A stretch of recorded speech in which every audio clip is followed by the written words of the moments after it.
సభ అధ్యక్షులు Bharatiya Janata party OBC Morcha రాష్ట్ర అధ్యక్షులు శ్రీ ఆనంద్ గౌడ్ గారు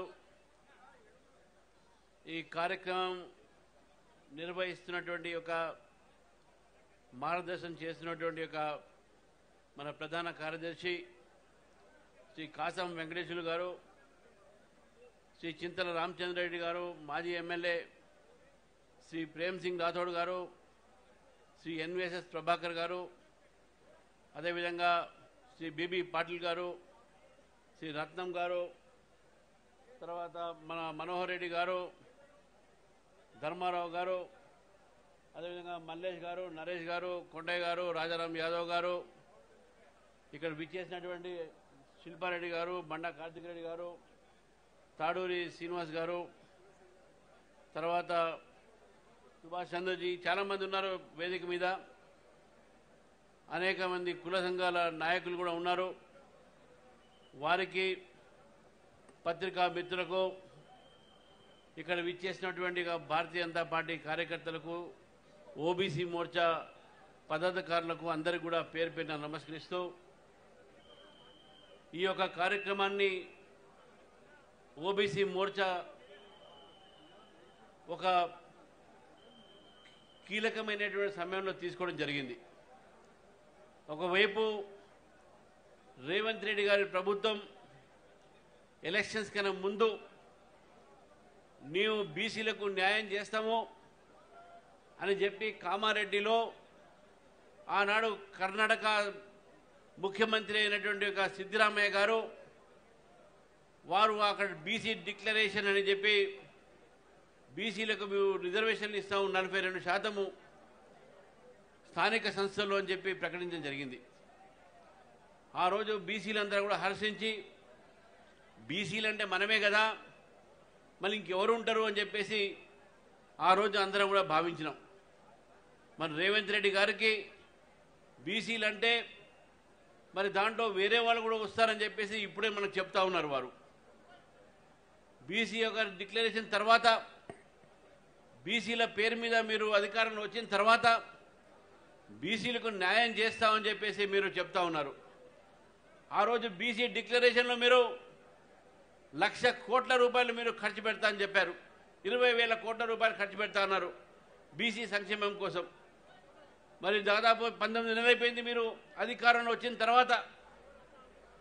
బీసీ సంక్షేమం మీద మీరు ఎంత ఖర్చు పెట్టారని చెప్పేసి మీరు అడుగుతా ఉన్నారు మిత్రులారా. ఈరోజు రేవంత్ రెడ్డి గారి ప్రభుత్వం వచ్చినప్పటి నుంచి కేవలం మాటలు మాత్రమే కానీ ఏ ఒక్క పని కూడా అమల్లో రాలేదు, ఏ పని కూడా జరగలేదు. ఏదైనా జరిగినా అది నత్తి నడక మాత్రమే నడుస్తూ ఉన్నది. మిత్రులారా, చూస్తూ ఉన్నాం మనం. రేవంత్ రెడ్డి గారు చాలా ప్రతిష్టాత్మకంగా బీసీ రిజర్వేషన్ బిల్లు పెట్టి 42% ఈరోజు అసెంబ్లీలో ఒక బిల్లు తీసుకురావడం జరిగింది. భారతీయ జనతా పార్టీ దాని బేషరతుగా ఆ బిల్లుకు మనం మద్దతు పలికి, ఆ బిల్లు మద్దతు పలికిన తర్వాత అసెంబ్లీలో పాస్ అయింది.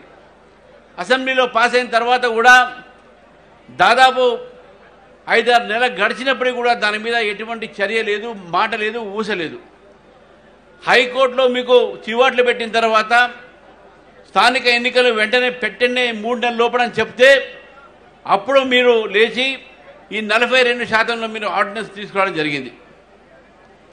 మిత్రులారా, ఇదే ఒక ముఖ్యమంత్రి గారు, కర్ణాటక ముఖ్యమంత్రి గారు, మరి ఇద్దరు కూడా ఒక రాజ్యాంగమైనటువంటి ఒక పోస్టులో ఉన్నారు. ఈరోజు కామారెడ్డిలో డిక్లేర్ చేసినప్పుడు ఇది రాజ్యాంగబద్ధమైనటువంటి ఒక ఆలోచన. ఆర్టికల్ 243D ప్రకారము స్థానిక ఎన్నికలు రాష్ట్ర ప్రభుత్వాలకి అధికారం ఉంటుంది, హక్కు ఉంటుంది. మరి మీకు ఈ రాజ్యాంగమైన హక్కు మీకు ఉన్న తర్వాత మీరు ఈరోజు మీ యొక్క బాధ్యతని నిర్వహించకుండా మీ యొక్క బాధ్యతని, మీ తప్పిదాన్ని, మీ వైఫల్యాన్ని ఈరోజు కేంద్రం మీద మీరు తోసే ప్రయత్నం చేస్తూ ఉన్నారు. మీరిచ్చింది మాట 42% అనేది, మీరిచ్చింది మాట ఆ రోజు బీసీ డిక్లరేషన్లో కేంద్ర ప్రభుత్వంకు సంబంధం లేనటువంటి విషయాన్ని మీరు తీసుకొచ్చి రావడం జరిగింది. ఇక్కడ మీరు తీసుకొచ్చినటువంటి బిల్లుని మీరు అమలుపరచాలి కానీ మా మీద దోస్తే ఎట్లా రేవంత్ రెడ్డి గారు మీకు చేతకాతకపో చెప్పండి. మీరు ఈ యొక్క సందర్భంగా ఈ యొక్క రాష్ట్ర బీసీలకు క్షమాపణ కోరాలి. మీరు 42% బీసీలలో మీరు 42% కాదు, కేవలం 32% మాత్రమే ఈరోజు ఇస్తా అని చెప్తా ఉన్నారు. 10% ఎంఐఎం ఇద్దరు సోదరుల ఒత్తిడి మీద ముస్లింలకు మీరు రిజర్వేషన్ ఇస్తా అంటున్నారు. ఆ రిజర్వేషన్ భారతీయ జనతా పార్టీ వ్యతిరేకిస్తుంది, ఖండిస్తుంది కూడా. ఈరోజు నిజంగా కూడా మీకు నిజంగా బీసీల మీద ప్రేమ అయితే ఆ 10% ఏదైతే ముస్లింలకు రిజర్వేషన్ పెట్టారో అది మీరు ఎత్తేయాల్సినటువంటి అవసరం ఉంది మిత్రులారా. ఈరోజు భారతీయ జనతా పార్టీ ఈరోజు మమ్మల్ని మీరు ప్రశ్నిస్తూ ఉన్నారా? మా ఒక ప్రధానమంత్రి మా నరేంద్ర మోదీ గారు వారే ఈరోజు బీసీగా ఉన్నారు. ఒక బీసీ ప్రధానమంత్రి చేసింది భారతీయ జనతా పార్టీ. ఆ ధైర్యం మీ పార్టీకి ఉందా అని చెప్పి అడుగుతా ఉన్నాను మిత్రులారా. ఆ ధైర్యం మీ పార్టీకి ఉందా అని చెప్పి అడుగుతా ఉన్నాను. లేదు, బీసీ కమిషన్ తెచ్చింది భారతీయ జనతా పార్టీ అని చెప్పి చెప్తా ఉన్నాను మిత్రులారా. ఈరోజు బీసీ ఒక బిల్లు తెచ్చి, బీసీ ఒక చైర్మన్ పెట్టి, బీసీ ఒక కమిషన్ తెచ్చి దానికి రాజ్యాంగ భద్రత కలిగించింది అది భారతీయ జనతా పార్టీ మాత్రమే మిత్రులారా. భారతీయ జనతా పార్టీ ఈరోజు బీసీలకు పెద్దపీట చేసింది, పెద్దపీట చేసింది. కేంద్రంలో మాకు 27 మంది కేబినెట్ మంత్రులు ఉన్నారు మిత్రులారా. ఈరోజు 5 ముఖ్యమంత్రులు బీసీలు ఉన్నారు మిత్రులారా. 5 ముఖ్యమంత్రులు బీసీలు ఉన్నారు భారతీయ జనతా పార్టీ పరిపాలన రాష్ట్రంలో. మీరు 1947 నుంచి ఈ రోజు వరకు కూడా కాంగ్రెస్ పార్టీ ఉమ్మడి ఆంధ్రప్రదేశ్లో కానీ తెలంగాణలో కానీ ఒక్క బీసీ ముఖ్యమంత్రిని చేశారా అని చెప్పి మీ పార్టీని అడుగుతా ఉన్నాను మిత్రులు. ఈరోజు కాంగ్రెస్ పార్టీ బీసీల పేరు మీదనే రాజకీయం చేయాలని ప్రయత్నం చేస్తుంది కానీ బీసీలకు పెద్దపీఠం వేసింది ఎక్కడా అని చెప్పి అడుగుతా ఉన్నాను. ఈరోజు కార్పొరేషన్ చేశారు, 9 మంది కార్పొరేషన్లు చైర్మన్లు చేస్తే ఒక్క బీసీ దొరికారా మీకు? మీ క్యాబినెట్లో కేవలం 3 బీసీలు ఉన్నారా?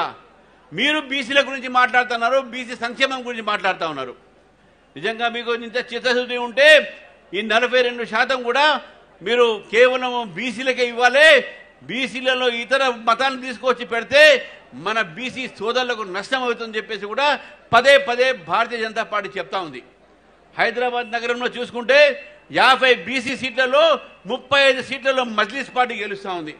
ఆ మజ్లిస్ పార్టీకి ఉన్నటువంటి సీట్లు మనకు ముస్లిం రిజర్వేషన్ లేకపోతే అది ఏ గౌడ్ సోదరుకో మన యాదవ్ సోదరుకో పద్మశాలి సోదరుకో వచ్చేది. కానీ మజ్లిస్ పార్టీ మన హక్కును తీసుకుంది. మన హక్కు ఈరోజు బీసీల హక్కుని హరించేది మా ఎంఐఎం పార్టీ. బీసీల హక్కుని ఈరోజు కాల రాస్తుంది కాంగ్రెస్ పార్టీ. అందుకే మిత్రులారా ఈరోజు ఈ యొక్క ప్రభుత్వం వ్యతిరేకంగా పోరాడాల్సిన అవసరం ఉన్నది. ఈ ప్రభుత్వం కేవలం రాజకీయం మాత్రమే చేస్తూ ఉంది. ఈరోజు బీసీలకు భారతీయ జనతా పార్టీ చేస్తున్నటువంటి విశ్వకర్మ యోజన అయితే ఏంది, రకరకాలైనటువంటి పథకాలతో ఈరోజు బీసీ సమాజాన్ని ఆదుకుంటున్నది. కానీ ఈరోజు కాంగ్రెస్ పార్టీ బీసీల పేరు మీద పబ్బం గడుపుతూ ఉన్నారు కానీ బీసీ సంక్షేమం చేసింది ఏమీ లేదు. ఈరోజు జియో 19 ఉంది, కొన్ని కులాల్లో బీసీ కేటగిరీ మార్చాలని ఉన్నది. దాని గురించి మీరు ఎప్పుడైనా మాట్లాడారా? దాని గురించి ఆలోచించారా? ఎంబీసీ ఉన్నది, మోస్ట్ బ్యాక్వర్డ్ క్లాస్ కమిషన్ అనేది క్లాసెస్ కమిషన్ ఒకటి ఉంది మనకు. దానికి తాడూరు శ్రీనివాసరావు చైర్మన్ ఉండే. మరి ఏమైంది దాని గురించి? ఎంబీసీల గురించి ఆలోచించారా? మన రజకులు కానీ న్యాయ బ్రాహ్మణులు కానీ అటువంటి అనేక కులాలు ఈరోజు సంచాజాతి కులాలతో సహా అనేక కులాలు ఈరోజు బీసీల ఒక జాబితాలో రావాల్సినటువంటి ప్రయత్నం చేస్తూ ఉంటే వాళ్ళ గురించి మాత్రం మీరు మాట్లాడలేదు, వాళ్ళ గురించి మీరు ఆలోచించట్లేదు. కేవలము మీరు భారతీయ జనతా పార్టీని అప్రతిష్ట ప్రయత్నం చేస్తూ ఉన్నారు. ఈరోజు భారతీయ జనతా పార్టీ వెంటనే బీసీ సమాజం ఉన్నది. భారతీయ జనతా పార్టీ బీసీల పార్టీ. ఇది బీసీల చేపట్టే భారతీయ జనతా పార్టీ ఈరోజు 20 రాష్ట్రాల్లో అధికారంలో ఉన్న విషయాన్ని కూడా కాంగ్రెస్ పార్టీ గుర్తించింది. కాబట్టి ఈరోజు బీసీలని భారతీయ జనతా పార్టీని దూరం చేయాలని ప్రయత్నం చేస్తూ ఉంది మిత్రులారా ఈరోజు.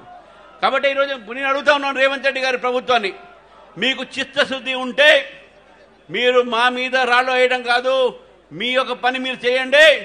మేము పూర్తిగా మద్దతు పలుకుతాం. 42% రిజర్వేషన్ కానీ అందులో 10% తీసుకొచ్చి ముస్లిం రిజర్వేషన్ పెడితే దాన్ని వ్యతిరేకించాల్సిన అవసరం వస్తుందని చెప్పేసి కూడా నేను ముఖ్యమంత్రి గారికి మరొకసారి చెప్తా ఉన్నాను. ఈరోజు మిత్రులారా ఒకసారి మనం ఆలోచిస్తాం. ఈరోజు మనం ఇచ్చినటువంటి బీసీ యొక్క ఎంపీలు ఎవరు ఉన్నారు? ఇక్కడ ఆర్ కృష్ణయ్య గారు ఉన్నారు, మరి కొద్దిసేపు మన ముందు రాబోతా ఉన్నారు. అదేవిధంగా రాజారావు గారు పక్క రాష్ట్రంలో ఉన్నటువంటి ఒక ఎంపీ రాజ్యసభ బీసీలకు ఇచ్చాం మనం.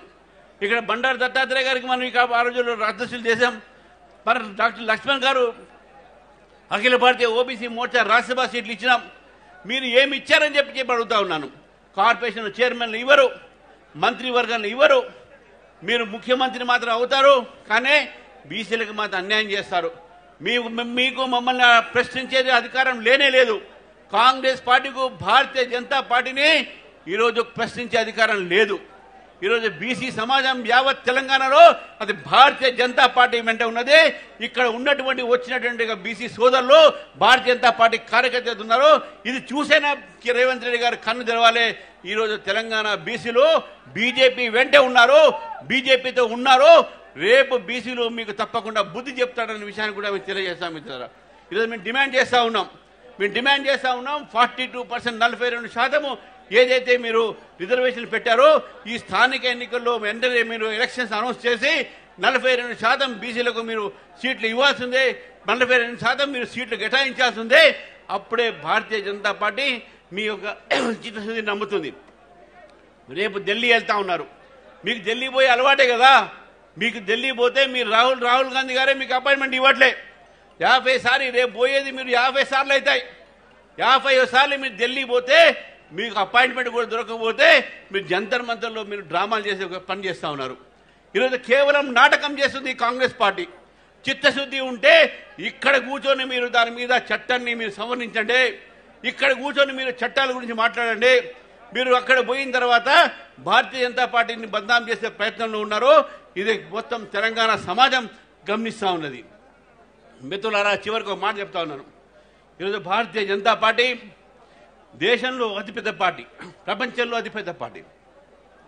ఈరోజు highest numbers of BC MPs మన భారతీయ జనతా పార్టీలో ఉన్నారు. దేశంలో అతి ఎక్కువ బీసీ ఒక మంత్రులు మన దగ్గర ఉన్నారు. కాబట్టి బీసీల సంక్షేమం గురించి ఆలోచించేదే భారతీయ జనతా పార్టీ. మన విధానాలు కూడా ఈరోజు బడుగు బలహీన వర్గాల కోసమే మన విధానాలు ఉన్నాయి. ముద్రా లోన్ తీసుకోండి, లేకపోతే స్టార్టప్ ఇండియా, స్టాండప్ ఇండియా, మీరు ఏ కార్యక్రమం చూసుకున్నా కూడా అది బడుగు బలహీన వర్గాల కోసమే మోదీ గారు పెట్టారు. కానీ ఎక్కడ కూడా మనం చూస్తే ఏ ఒక సంపన్నులు కూడా దీని మీద డిపెండ్ కాలేదు. అందుకే భారతీయ జనతా పార్టీ బీసీలు అట్రాక్ట్ అవుతా ఉన్నారు. మీ చిదంబరం గారు ఆ రోజు 2011లో ఒక కులగణన చేశారు 2011 సెన్సెస్లో. ఎక్కడ పోయింది ఆ రిపోర్ట్ అని అడుగుతా ఉన్నాను. ఆ రిపోర్ట్ ఎక్కడ పోయిందని అడుగుతా ఉన్నాను. మీకు చిత్తశుద్ధి ఉంటే ఆ రిపోర్ట్ కూడా మీరు బయట పెట్టాలి. మీ యొక్క రిపోర్ట్ కూడా బయట పెట్టలేదు. పక్కనున్న కర్ణాటకలో మీరు అక్కడ కూడా మీరు బీసీ డిక్లరేషన్ పేరుతో బీసీల పేరు మీద మీరు అక్కడ అధికారం వచ్చారు. కానీ అక్కడ కూడా మీరు ఈరోజు బీసీలకు రిజర్వేషన్ ఇవ్వలేదు. స్థానిక సంస్థల్లో కర్ణాటకలో కాంగ్రెస్ పార్టీ కూడా మీ ఒక రిజర్వేషన్ ఇవ్వలేదు.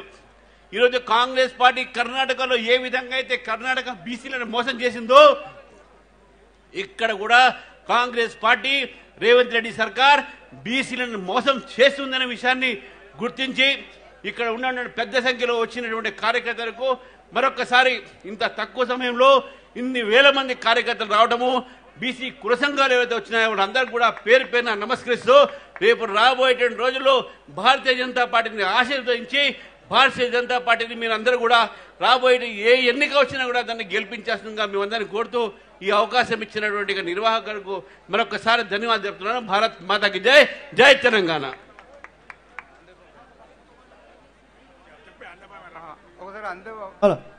Hello hello hello hello